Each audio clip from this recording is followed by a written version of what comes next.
when you get to having about this much space left, we're probably all going to be at different points in where this diamond is ending, just because every collar we make is going to be different in sizing.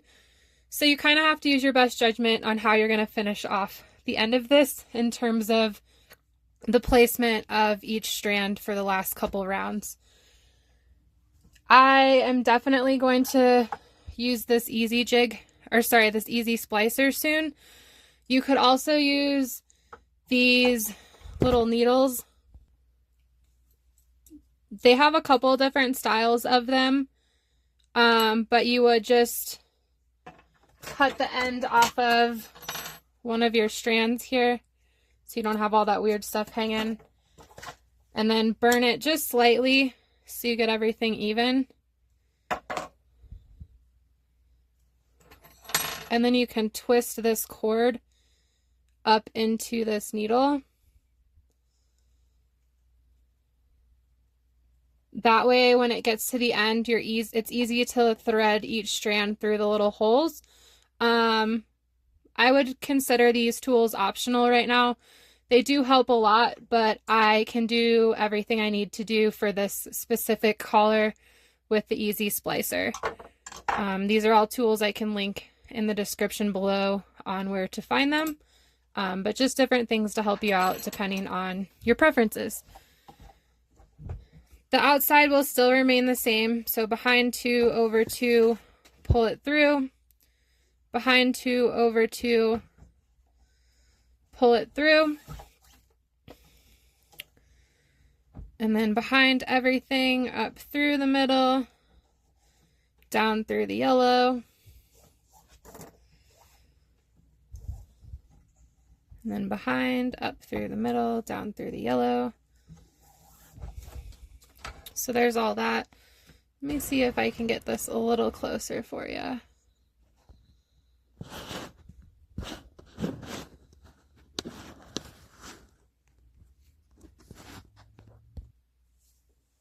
All right, at this point, we need to start like narrowing out the cord so it kind of consolidates here at the end.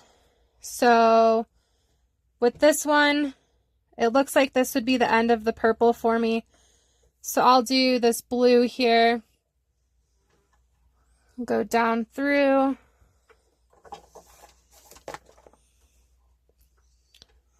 and then up through the middle. I also use this sometimes if it's really close, just kind of helps me get in there and pull those cords through. But with this purple, since it's the end of this diamond here, I'm just going to go ahead and like finish using purple.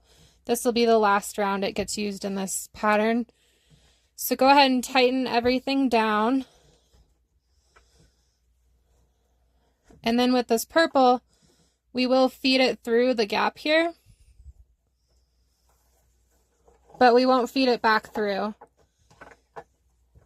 So I just leave it hanging there. I am going to pull the purple up and just tie a knot in this video. You don't have to do this, but just so it stays out of our way for the rest of the video. So purple is done. So everything else, tighten that down. And don't worry, this purple looks a little loose right now, but before we finish off everything, we'll make sure that's tightened down nicely and out of the way. So again, do the same thing for the outside. Behind 2,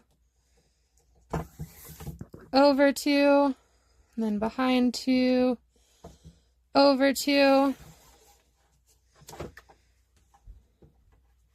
and then this pink,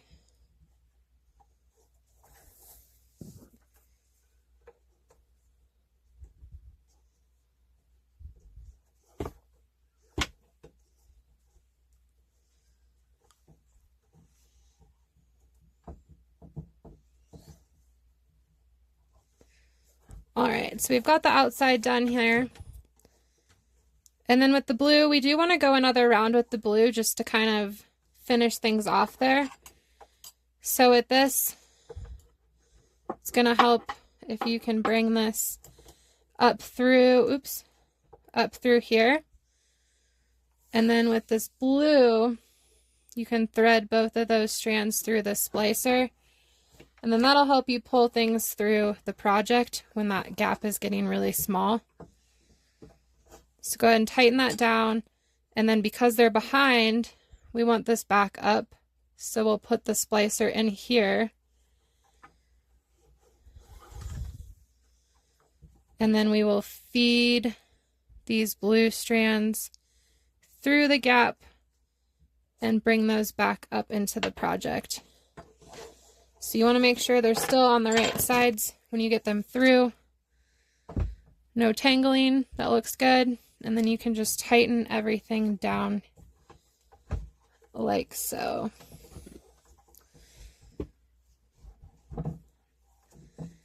And then purple, can tighten that down a little bit now. Again, we'll still be able to finish that later, but just make sure that's looking good. Everything's looking good there. And then we do need to do the outside one more time. So whatever tools you feel most comfortable using to get these up through the middle, go for it.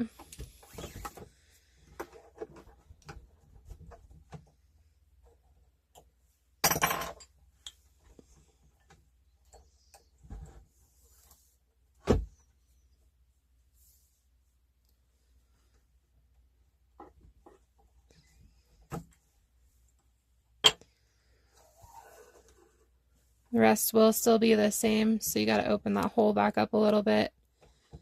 But then get that pink in there. Same with the other side. Get that pink in there. And then now, before you do anything with the blue, go ahead and just tighten everything down here. As you can see, it kind of like V'd back. Made things more narrow as we finished off. And then with the blue, we'll get this blue through here one more time, but we will not pull it back through the top. We just want these strands to be back behind the project. So get those through.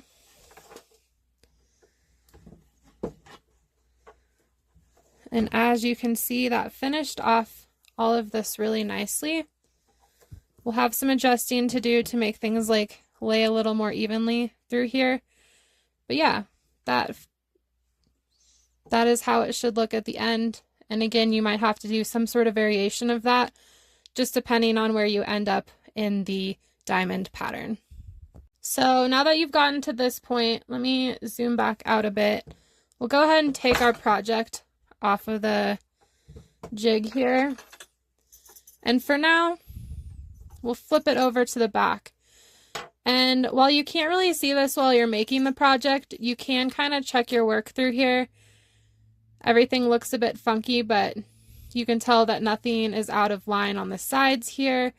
Everything looks coherent and the same throughout the back here. So yeah, the back is a pretty cool pattern in its own. But yeah, let me get this out of the way. We are done with the jig now. So for this, you just want to hide the cords as best as you can and take a couple things into consideration. The back side, whatever cords you can hide on the back, that's going to be the back of the collar. You're not going to be able to see it in everyday wear. But when you burn off the ends of these cords, you want to do so in a way that it doesn't chafe the dog when it rubs on their skin, and you still do want a clean end to these. So what I like to do is, again, Easy Splicer is going to be the best tool for this. You could use the needles if you wanted as well. But I'll go ahead and go through one of these loops here. So that pink one. And then I'll grab this pink here. Actually, I'm sorry. I'll grab the blue here and feed this blue into that. And then we'll pull the blue through this pink strand, tighten things up, and then you can flip it back over and make sure that it's lining up there still. And we'll do the same on the other side. So we'll go into this pink here. Take the other blue on the other side. Doesn't matter which way you put that through, but just pull it. And then at this point, I really do like to try to tighten it as best as I can. And then we'll flip it over. And yeah, they went the right direction, so that looks good. And then we'll do the same thing on another one. If you can get both, do the blue and the purple together. But if you can only get one strand through at a time, that's fine as well. It does take some force to get that through there.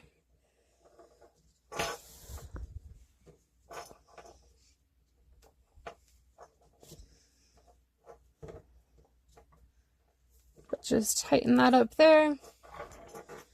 And then as you can see, this purple side's all tightened up there. And then we'll do the same thing on the other side.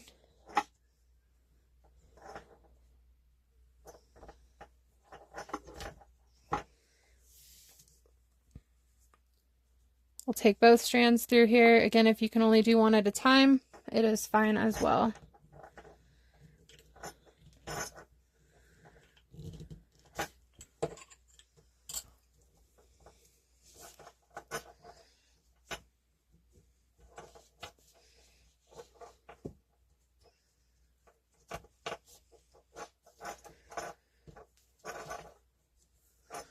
All right, and just double check your work. Everything looks good. It's not crossed over anyway.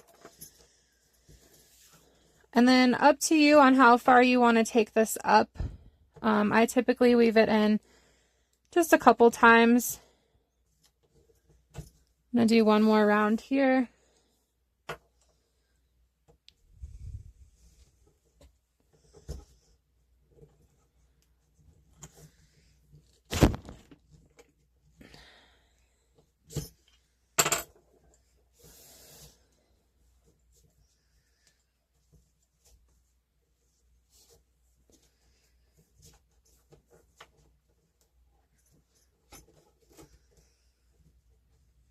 And that's laying pretty nicely there.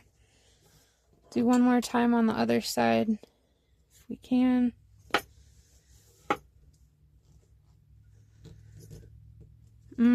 I think that's going to be as good as I get on the other side this time. No, looks like we can do one more.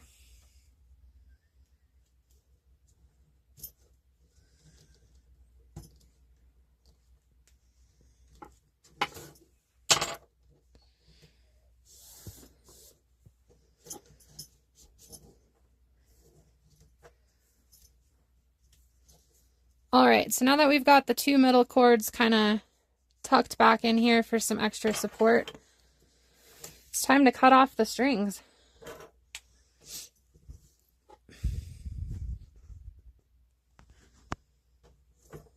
So I like to cut off enough where you can still have some space to burn the ends down. So I'll get about that much left. And then you can use a torch if you have one. I have a lighter today, so we're doing that. And then just burn these ends pretty good. You don't want to like burn the sides of your project, so just be conscious of where this flame is going. Then once they're nice and melty, I'll go ahead and take the end of my fid and just smash these cords in here. For dog collars, again, this side, you're not going to be seen. So you just want everything to make sure it lays flat and smooth so it's not chafing the dog. And be careful, it is hot. I have some pretty tough fingers, but freshly burnt paracord is very hot. We'll do the same thing on the other side here.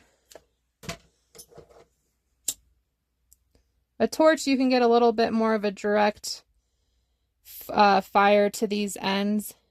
Don't have to be as careful to where you're burning, but if you only have a lighter on hand, that will work too.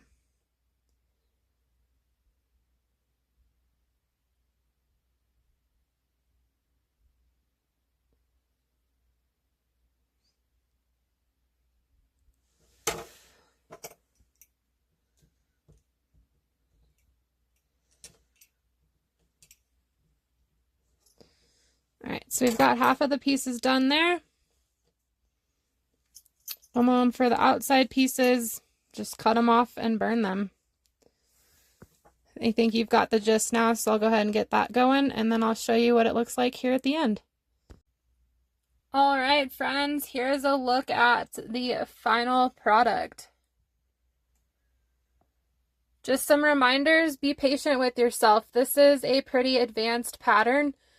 It took me hours to learn this the first time. I couldn't find a good tutorial on it and really kind of had to pick it apart and figure it out on my own. So I'm really happy to be able to share this with you guys. If you feel like you learned something, if you just want to see more of the things that I make or random videos of my crazy dog, make sure to give me a follow.